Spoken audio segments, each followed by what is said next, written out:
The Broken Promise. There once lived upon the earth a poor man called Is, whose wife was named Oge. This unfortunate couple had suffered one trouble after another. No matter what they took in hand, misfortune seemed to lie in wait for them. Nothing they did met with success. They became so poor that at last they could scarcely obtain a cloth with which to cover themselves. Finally, Is thought of a plan which many of his neighbors had tried and found successful. He went to a wealthy farmer who lived near and offered to hew down several of his palm trees. He would then collect their sap to make palm wine. When this should be ready for the market, his wife would carry it there and sell it. The proceeds would then be divided equally between the farmer, Is, and Oge. This proposal having been laid before the farmer, he proved quite willing to agree to it. Not only so, but he granted Is a supply of earthen pots in which to collect the sap, as the miserable man was far too poor to buy any. In great delight, Is and his wife set to work. They cut down the trees and prepared them, setting the pots underneath to catch the sap. Before cockcrow on market day, Is set off with a lighted torch to collect the wine and prepare it for his wife to take into the town. She was almost ready to follow. To his great distress, on arriving at the first tree, instead of finding his earthen pot filled with the sweet sap, he saw it lying in pieces on the ground, the wine all gone. He went on to the second and third trees, but there and at all the others too, the same thing had happened. His wife, in high spirits and ready for market, joined him at this moment. She saw at once by his face that some misfortune had again befallen them. Sorrowfully, they examined the mischief and agreed that some wicked person had stolen the wine and then broken the pots to hide the theft. Oge returned home in despair, but Is set to work once more. He fetched a second supply of pots and placed them all ready to catch the sap.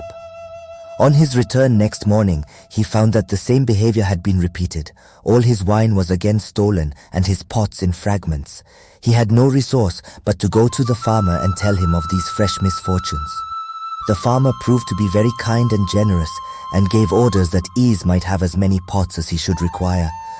Once more the poor fellow returned to the palm trees and set his pots ready. This third attempt, however, met with no better result than the two previous. Is went home in despair. His wife was of the opinion that they should give up trying to overcome their evil fortunes. It was quite evident that they could never attain success. The husband, however, determined that at least he would find and punish the culprit if that were possible. Accordingly, he bravely set his pots in order for the last time. When night came, he remained on guard among the trees.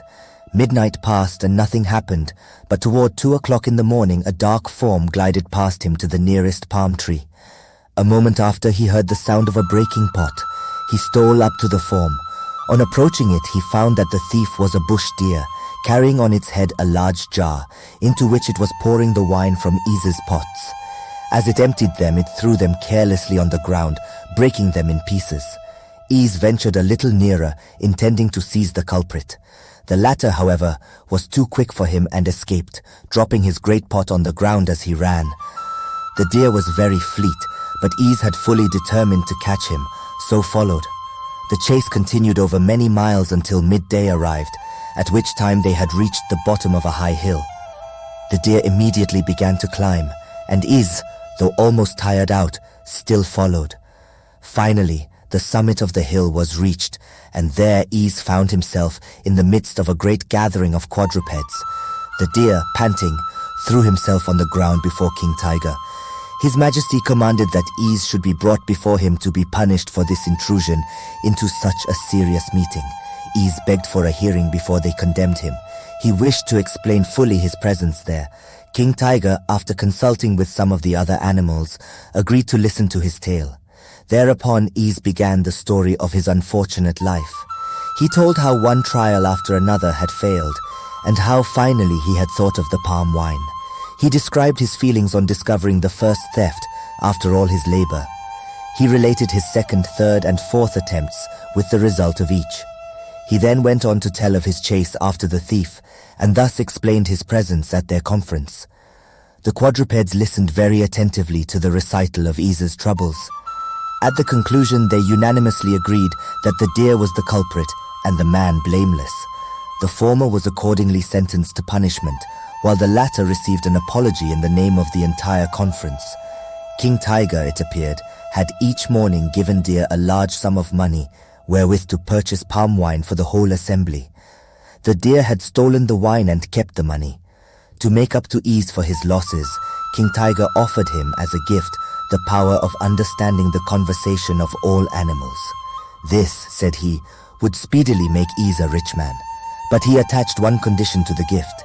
Ease must never, on pain of instant death, tell anyone about his wonderful power.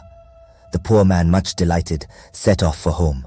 When it was reached, he lost no time in setting to work at his palm trees again. From that day his troubles seemed over. His wine was never interfered with, and he and Ogre became more and more prosperous and happy. One morning, while he was bathing in a pool quite close to his house, he heard a hen and her chickens talking together in his garden. He listened, and distinctly heard a chicken tell Mother Hen about 3 jars of gold buried in Ease's garden. The hen bade the chicken be careful, lest her master should see her scraping near the gold, and so discover it. Ease pretended to take no notice of what they were saying, and went away. Presently, when Mother Hen and her brood had gone, he came back and commenced digging in that part of the garden. To his great joy, he soon found 3 large jars of gold. They contained enough money to keep him in comfort all his life. He was careful, however, not to mention his treasure to anyone but his wife. He hid it safely inside his house. Soon he and Ogre had become one of the richest couples in the neighborhood and owned quite a large amount of property. Ease thought he could afford now to keep a second wife, so he married again. Unfortunately, the new wife did not at all resemble Ogre. The latter had always been a good, kind, honest woman. The new wife was of a very jealous and selfish disposition. In addition to this, she was lame and continually imagined that people were making fun of her defect. She took the idea into her head that Ease and Ogre, when together, were in the habit of laughing at her. Nothing was further from their thoughts, but she refused to believe so. Whenever she saw them together, she would stand and listen outside the door to hear what they were saying. Of course, she never succeeded in hearing anything about herself. At last, one evening, Ease and Ogre had gone to bed. The latter was fast asleep when Ease heard a conversation which amused him very much. A couple of mice in one corner of the room were arranging to go to the larder to get some food, as soon as their master, who was watching them, was asleep. Ease, thinking this was a good joke, laughed outright. His lame wife heard him and rushed into the room. She thereupon accused him of making fun of her again to Ogre. The astonished husband, of course, denied this, but to no purpose. The jealous woman insisted that if he were laughing at an innocent joke, he would at once tell it to her. This Ease could not do without breaking his promise to King Tiger. His refusal fully confirmed the lame woman's suspicions, and she did not rest till she had laid the whole matter before the chief. He, being an intimate friend of Ease, tried to persuade him to reveal the joke and set the matter at rest. Ease naturally was most unwilling to do anything of the sort. The persistent woman gave the chief no peace till he summoned her husband to answer her charge before the assembly. Finding no way of escape from the difficulty, Ease prepared for death. He first called all his friends and relatives to a great feast and bade them farewell. Then he put his affairs in order, bequeathed all his gold to the faithful Ogre and his property to his son and servants. When he had finished, he went to the assembly place where the people of the neighborhood were gathered together. He first took leave of the chief and then commenced his tale. He related the story of his many misfortunes, of his adventure with the deer, and of his promise to King Tiger. Finally, he explained the cause of his laughter which had annoyed his wife. In so speaking, he fell dead, as the tiger had warned him. He was buried amid great mourning, for everyone had liked and respected him. The jealous woman who had caused her husband's death was seized and burnt as a witch.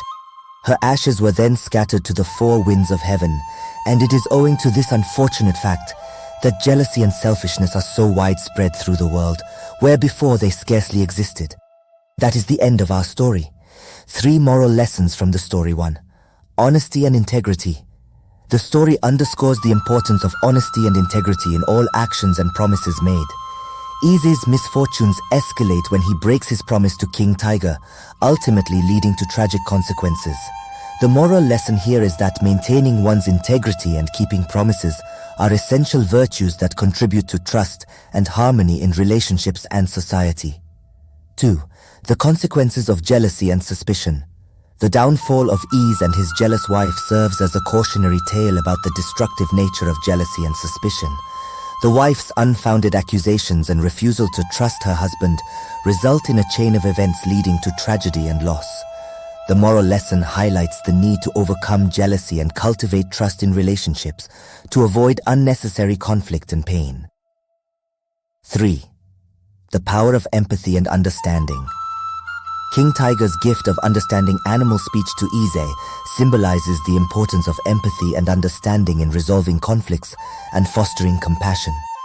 Through this gift, Ise gains insight into the perspectives of others, leading to reconciliation and justice.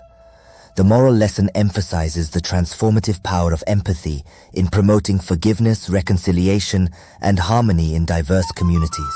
Thank you for watching, and we hope you have learned something from our stories. Please write in the comment box, and also please subscribe to our channel for more captivating and educative folktale stories. See you in the next story.